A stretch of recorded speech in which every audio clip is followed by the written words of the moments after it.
London, March 14, 1986. Fog descends upon King's Cross Station. Like a heavy cloak, muffling sounds and concealing secrets.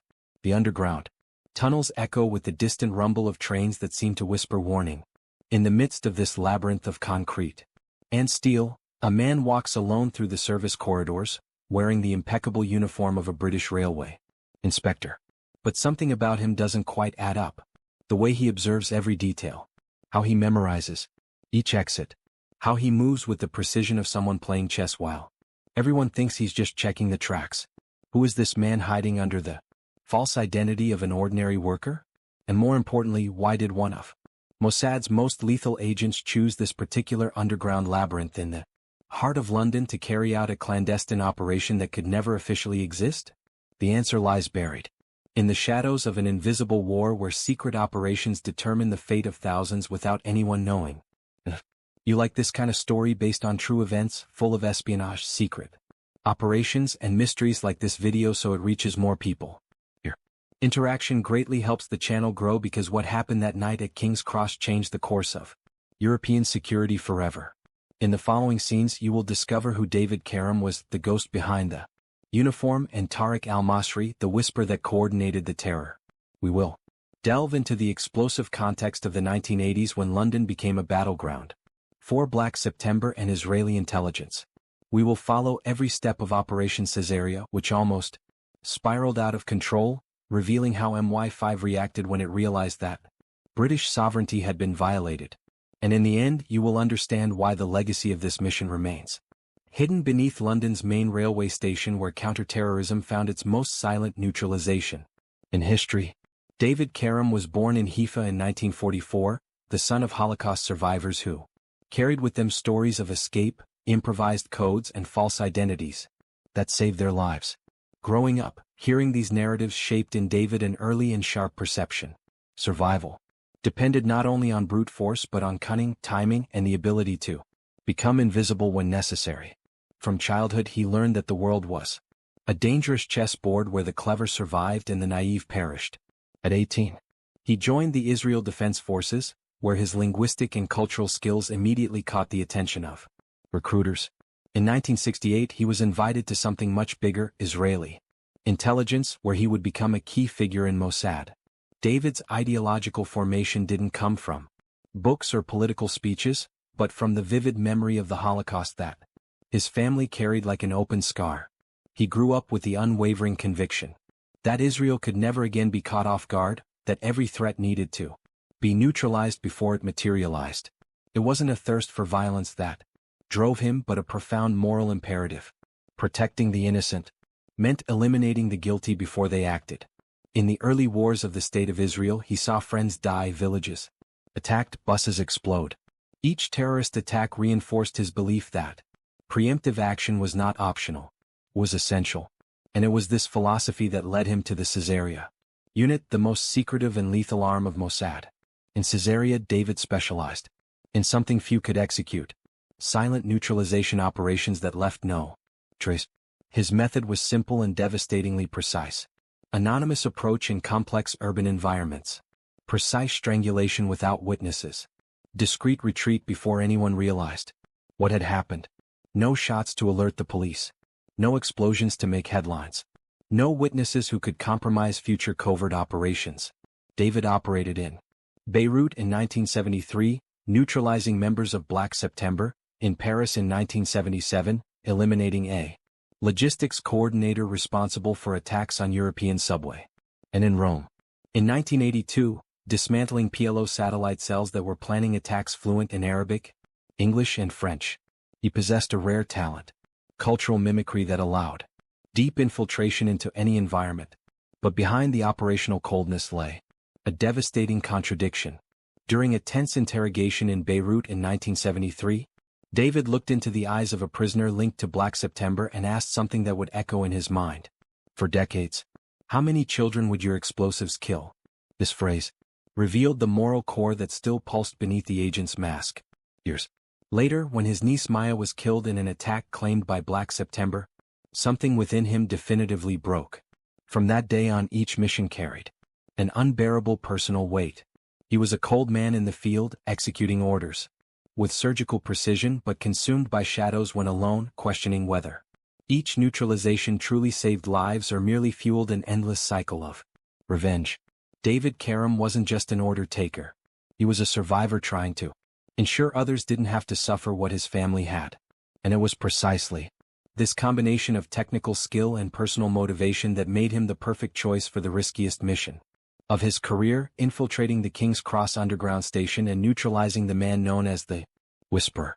But before understanding this clandestine operation, we need to delve into the explosive historical context that transformed 1980s Europe into an invisible minefield. Europe in the 1980s was an invisible battlefield where two wars raged simultaneously. On the surface, the Cold War dominated the headlines with its nuclear tensions and iron curtains. But in the shadows, a parallel war simmered: terrorist attacks, coordinated kidnapping, and explosions that redrew the boundaries of fear. The Lockerbie bombing in 1988 shocked the world and completely redefined air security protocols. But it was only the tip of the iceberg. This climate of paranoia and constant threat led Western powers to intensify clandestine cooperation between agencies that officially shouldn't even be communicating. The British MI5, the French DGSE, the German BND, and, discreetly operating behind the scenes, Mossad. London became one of the main playing fields in this shadow war. Following the Munich massacre in 1972, where Israeli athletes were executed live on global television, Black September was officially dissolved under international pressure. But this dissolution was merely political theater. In practice, the organization fragmented into dozens of autonomous microcells operating from Beirut to London, passing through Paris and Rome. These cells were even more dangerous because they functioned independently without a clear hierarchy that could be traced. Many of David Karam's operations in the preceding decades were directly linked to dismantling these remaining cells that continued to plan attacks. Even without the official umbrella of the parent organization, it was like trying to put out fires that multiplied instead of extinguishing themselves. In the early 1980s, London became a critical point on this map of terror for very practical reasons. The city offered high-quality forged documents, diaspora communities where operatives could hide, air connections to the entire world via Heathrow, and most importantly, legal loopholes that allowed suspects to circulate almost without effective surveillance. ID5 observed, noted names, photographed faces, but had its hands tied by legal restrictions protecting civil rights even when threats were evident. It was the perfect terrain for clandestine operations, but also the nightmare of any counterterrorism agency. Radical cells used the British capital as a logistical hub, coordinating escape routes, laundering money, planning attacks in other European countries, all under the protective radar of British liberal democracy. David's trajectory found a perfect echo in this complex scenario. He had operated in dense urban environments before, such as in Paris in 1977, where he neutralized a logistics coordinator responsible for explosives in European subways. That operation taught him something fundamental. In big cities, you don't need to hide in dark alleys. You hide in plain sight using uniforms, routines, and social expectations as camouflage. His experience with discreet infiltration and silent neutralization made him the ideal choice for a mission in King's Cross, where any mistake would be amplified by the sensitive location. London was not Beirut, where operations could take place in the chaos of civil war. London was Allied territory, British soil, where European sovereignty was sacred and untouchable. For Israeli intelligence, the 1980s were marked by a clear doctrine: preventive action over delayed reaction. The philosophy was simple and brutal: neutralize threats before they materialized, intercept attacks in the planning phase, eliminate coordinators before they could order executions. The King's Cross operation fit perfectly into this doctrine of proactive counterterrorism.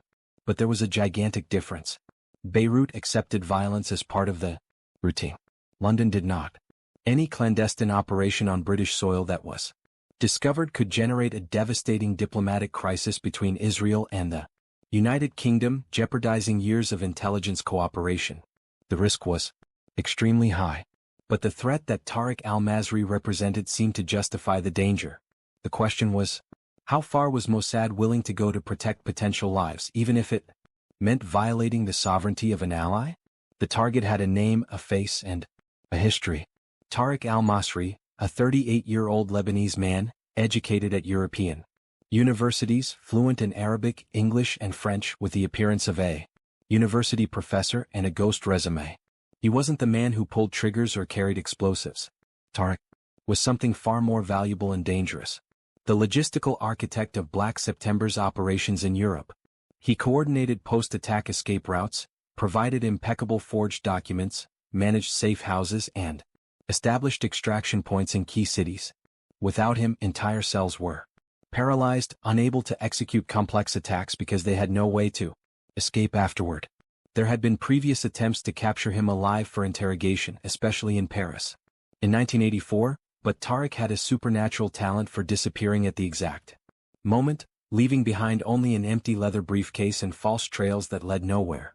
In London, David Karam meticulously crafted the perfect cover like a Swiss watchmaker, a British railway security inspector. The uniform wasn't just a visual disguise. It was a complete free pass to the inner workings of King's Cross. He had unrestricted access to maintenance tunnels, service corridors closed to the public, and abandoned tracks where darkness swallowed any sound. For weeks David memorized that subterranean labyrinth as if it were his own home. Every curve, every emergency staircase, every blind spot of the security cameras, every shift change. He obsessively studied entry and exit routes, timing even how many seconds it would take to traverse each corridor. In professional espionage, knowledge of the terrain is the difference between mission accomplished and international disaster. For weeks, David silently followed Tar from a safe distance, always varying his angles to avoid creating recognizable pattern. He observed the cafes the Lebanese men frequented, the libraries where he spent hours reading Arabic newspapers, and the alternative routes he used when he suspected something. Tariq was cautious, but he had a weakness, an almost arrogant confidence in the dead hours of the underground station when tourists slept and workers had already returned home. He used these moments for discreet meetings in the service tunnels. But something completely unexpected happened on March 13th, the eve of the operation. Tariq stopped in the middle of the railway tunnel, turned slowly as if sensing a presence, looked directly into the darkness where David was hiding, and smiled. A thin, almost imperceptible smile, but one that chilled the Israeli agent's blood. Did Tariq know he was being hunted? Had all that surveillance been noticed? The attempt to capture him alive, which was the original plan of Israeli intelligence, became impossible at that moment. If Tariq was aware that he was the target of a clandestine operation, he would not only disappear, but also alert the entire European network of radical cells. The mission gained extreme urgency. David had at most 48 hours before the Lebanese man vanished like smoke, taking with him critical information about planned attacks at Heathrow and possibly other European capital. The decision was made at the highest levels of Mossad. Immediate neutralization, no capture, no interrogation, no second chance.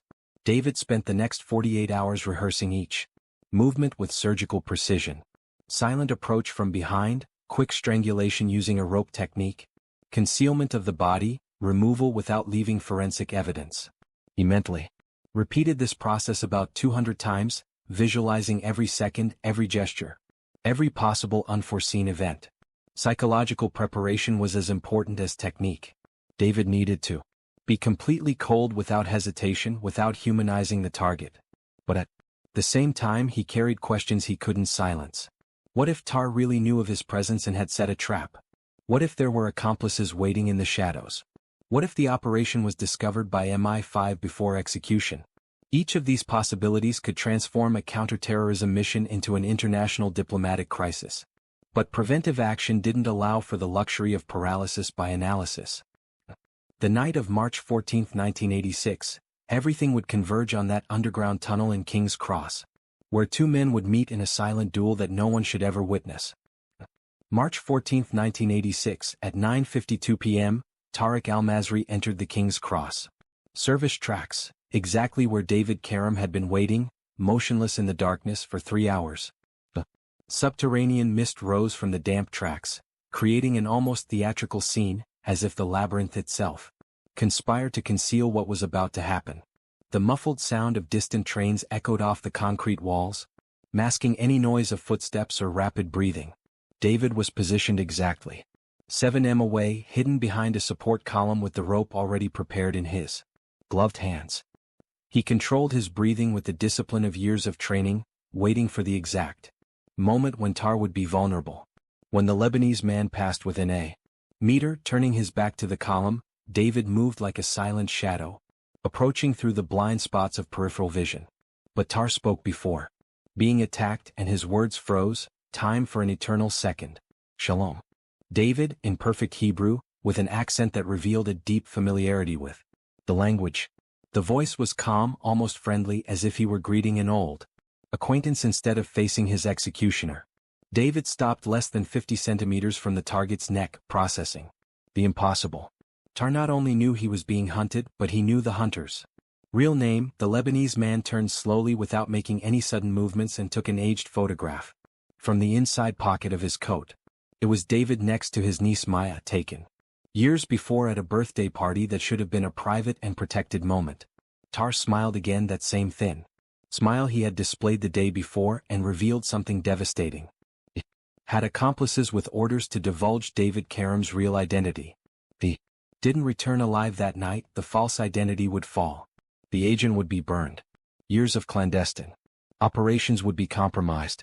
The dilemma lasted only seconds, but it felt like a compressed moral eternity.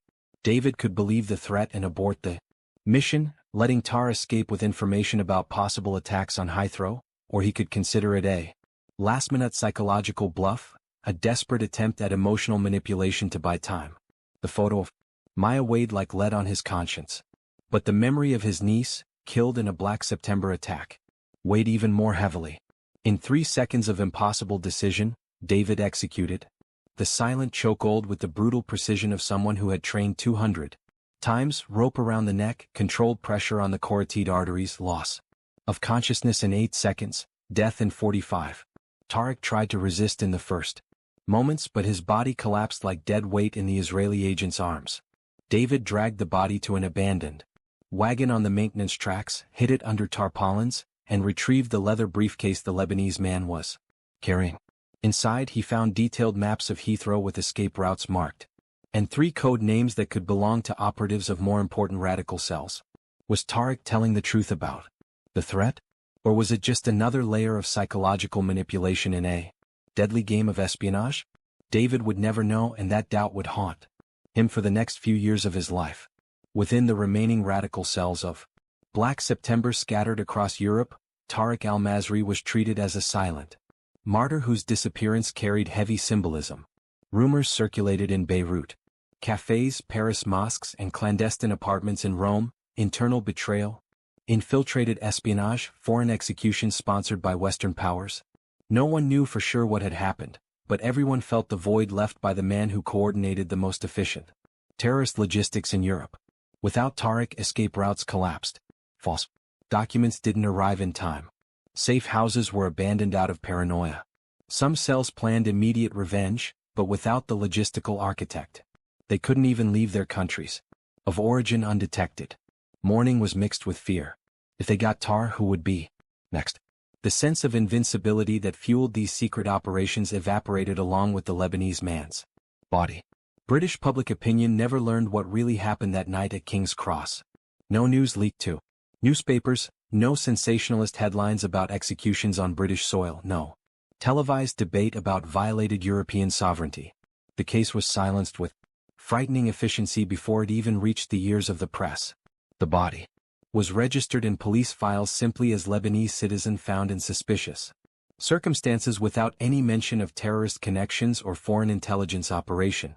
Scotland Yard conducted a formal investigation that lasted exactly 3 days before being closed for lack of conclusive evidence. It was as if Tariq al-Masri had simply ceased to exist, erased from reality by invisible forces operating beyond the reach of ordinary citizens. London continued its routine, unaware that a silent duel had changed the course of European security beneath its feet. Morton 5 took over the case within hours, completely isolating the service tunnels where the body was found and summoning the Israeli ambassador for classified talks in windowless rooms. The meeting was tense, laden with implicit accusations that no one could officially verbalize. The British knew exactly what had happened. A clandestine Mossad operation on sovereign UK territory carried out without authorization, without coordination, without respect for the diplomatic protocols that underpin the Western alliance. But confronting Israel publicly would mean exposing secret cooperation that both sides preferred to keep in the shadows. The Tacit Agreement was simple and brutal. Absolute silence. In exchange for future restraint. Israel in turn maintained complete institutional silence. Neither confirmation nor denial nor even acknowledgement that anything had happened. Only the characteristic emptiness of Caesarea operations. The silence that neither denies nor confirms, only leaves doubt suspended in the air like perpetual fog. And it was precisely this silence that fueled the conflicting theories and versions that would emerge in the following years. Over the following years, European intelligence analysts began leaking informal versions of what really happened that night at King's Cross, each carrying fragments of truth mixed with speculation. Some MI5 insiders spoke off the record to investigative journalists about the unmistakable signature of Mossad, mentioning the silent strangulation method that was the trademark of the Caesarea unit. Others suggested secret coordination between MI5 and Israeli intelligence, a joint operation disguised as unilateral action to protect both sides from political criticism. There was also a third version, perhaps the most disturbing, an internal execution by the PLO itself, eliminating Tariq because he knew too much or because he was negotiating treason with Western agencies. Each version had staunch defenders but none had conclusive proof. It was the kind of clandestine operation that fuels theories forever precisely because the truth remains classified in files that no one can access. The legal and ethical debate that emerged in academic circles of international law was incendiary and divided experts for decades. The operation clearly violated British sovereignty, disregarded international treaties on territorial jurisdiction, and completely ignored protocols of cooperation in counterterrorism between allied nations. It was technically an extrajudicial killing on foreign soil, carried out by agents of an allied country without the authorization of the local government. But at the same time, the Heathrow maps found in Tar's briefcase suggested that the neutralization possibly prevented attacks that could have killed hundreds of innocent civilians. The line between legitimate prevention and illegal execution became the subject of dissertations, academic articles, and ethical debates in intelligence schools. The question that no one could definitively answer was, how far can a state go to protect potential lives when the means violate principles that underpin international order? There was no easy answer, only moral dilemmas that exposed the fundamental contradictions of modern counterterrorism. Factual doubts remained like open wounds in the official narrative that never existed. Did Tariq really know of David's presence from the beginning? Or was it just a last-minute intuition when he realized he was going to die? Was Maya's photo proof of deep infiltration into Mossad operations or just a psychological bluff armed with public information? Did the folder contain true information about radical cells and planned attacks? Or was it bait to divert attention from larger operations happening in parallel? And the big question that haunted David Karam, were there really accomplices ready to expose his identity? Or was it the final manipulation of a desperate man trying to save his own life? None of this was confirmed or denied in the British files that remain sealed, nor in the Israeli records that officially do not exist. The King's Cross operation became one of those historical events where the complete truth is buried under layers of state secrecy, leaving only contradictory fragments that each side interprets according to its interests. And perhaps that is exactly how clandestine operations should remain, invisible, contested, shrouded in perpetual fog.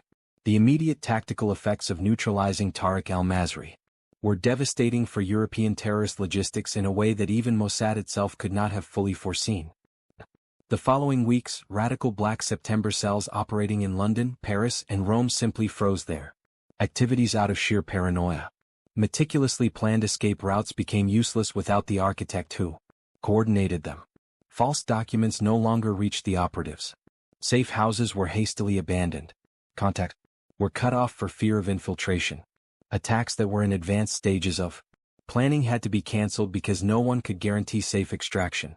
After execution, it was as if someone had ripped the logistical brain out of a complex organism, leaving only uncoordinated limbs incapable of functioning on their own. The preventive action had worked beyond expectations. by eliminating one man. Israel temporarily dismantled an entire terrorist network that threatened European security. But the limitations of this victory soon became evident in ways that further complicated the landscape of international espionage. Tariq's most important contacts vanished like ghosts as soon as news of his death leaked into clandestine circles. Names that could have been tracked, captured, and interrogated simply evaporated, leaving behind only cold traces and burned identities. The remaining Black September cells became even more paranoid, fragmented, and unpredictable. They adopted extreme security protocols, zero communication between members, individual operations without central coordination, total distrust of any new recruitment. This made surveillance by MI5 and other European agencies infinitely more difficult in the following years. It was like trying to track shadows that don't touch, that don't communicate, that operate in absolute isolation. Israeli intelligence had won a tactical battle, but drastically complicated the long-term strategic war. The external repercussions of the King's Cross operation reverberated silently but profoundly through diplomatic corridors. The United Kingdom imposed an informal restraint on Mossad for 18 months. New clandestine operations on British soil. Reduced cooperation in intelligence sharing. Diplomatic coldness in bilateral meetings. It wasn't a rupture. It was a message. European sovereignty was non-negotiable, even among allies in counterterrorism. Israel in turn internally reinforced its policies of silent preventive action, but with a lesson learned. Operations in Allied territory required much more refined political calculation than operations in conflict zones. The doctrine of neutralization before the attack remained, but the approval protocols became more rigorous, requiring analysis of diplomatic cost in addition to tactical benefit. The operation had been successful in its immediate objective, but the political price exacted by the United Kingdom made it clear that future actions should be even more invisible or preferably coordinated behind the scenes with allies. And while diplomats exchanged words in formal rooms, agents in the shadows continued the invisible war that never stops, only changes form and territory. In the closed corridors of international intelligence, where agents share stories that never made headlines, the King's Cross operation earned a nickname that encapsulates its ghostly nature, the Whisper of King's Cross. The name came not only from the code name Tariq al-Masri used in clandestine circles, but also from the silent execution itself, which left no sound traces, only the echo of a life extinguished without witnesses.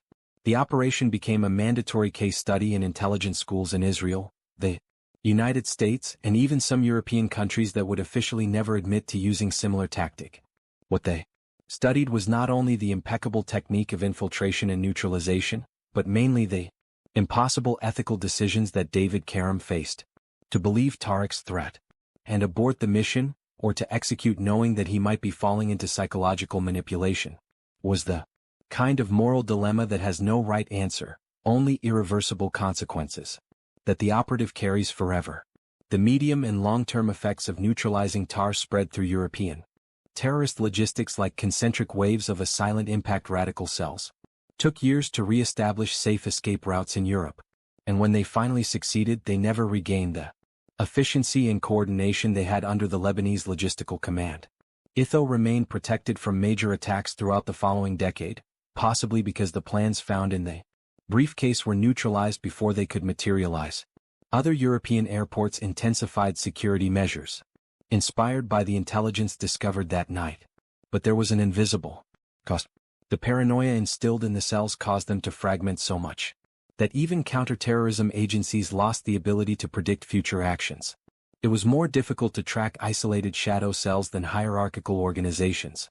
The tactical victory of 1986 created strategic challenges that would persist for decades, showing that in shadow warfare each solution generates new problem. The fine line between justice, revenge, and collateral damage is what makes this operation eternally controversial in debates about counterterrorism ethics.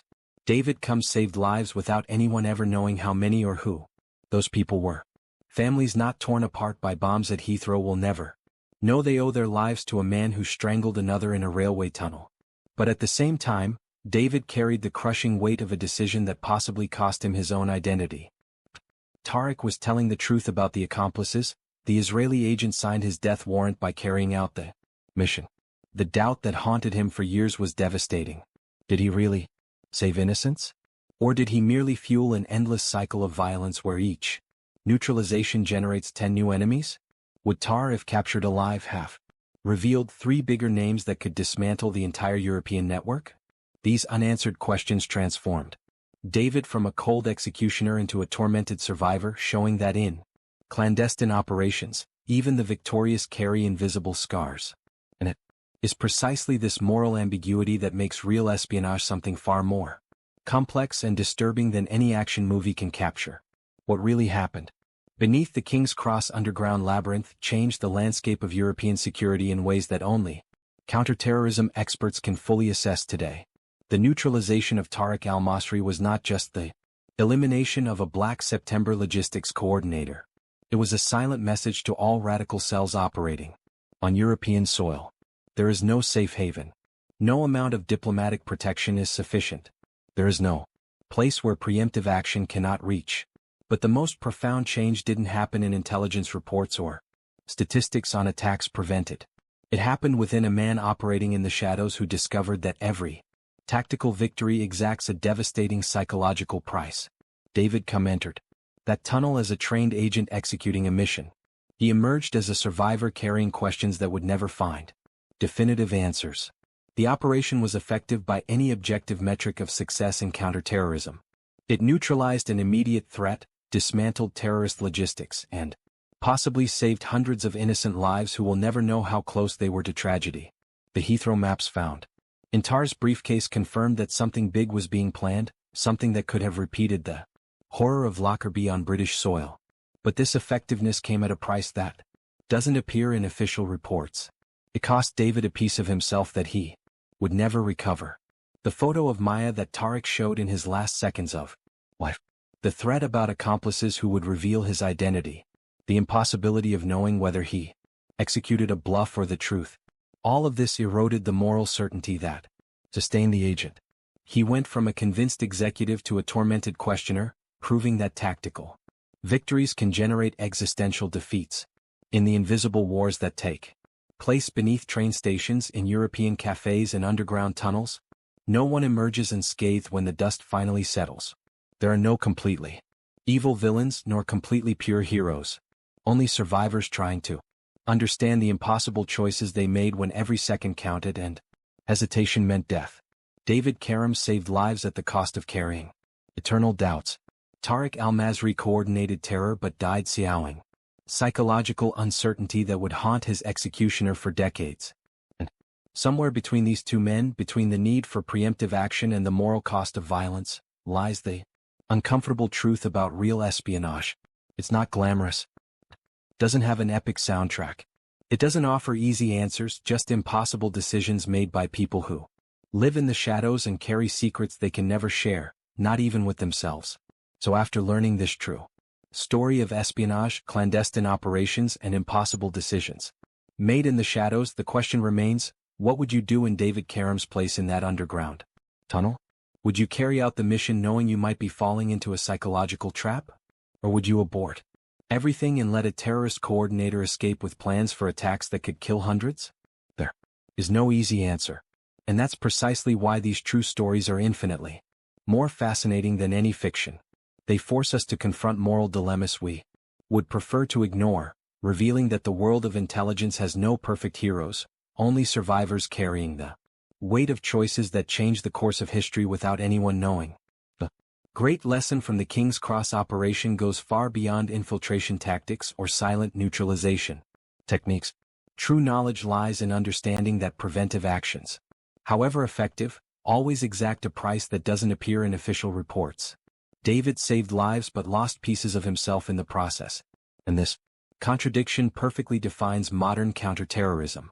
Tactical victories that generate existential wounds, operational successes that leave invisible scars. Are you ready to apply this kind of strategic thinking to your own life? Understand that difficult decisions will always have hidden costs that only appear later. Now answer me in the comments. Do you think clandestine operations on Allied soil like the one at King's Cross are justifiable when they save lives? Or is national sovereignty non-negotiable even in the face of terrorist threats? Discussion is explosive and I want to know your honest opinion. And if you've made it this far and want to continue diving into these true stories of espionage, secret operations by Mossad, MI5, the CIA, and other agencies operating in the shadows, subscribe to the channel and activate the notification bell. There's much more content of this caliber coming. Stories you've never seen anywhere else based on real events that changed the world, without anyone noticing. Don't miss the next episodes of this invisible war that happens while you live your normal,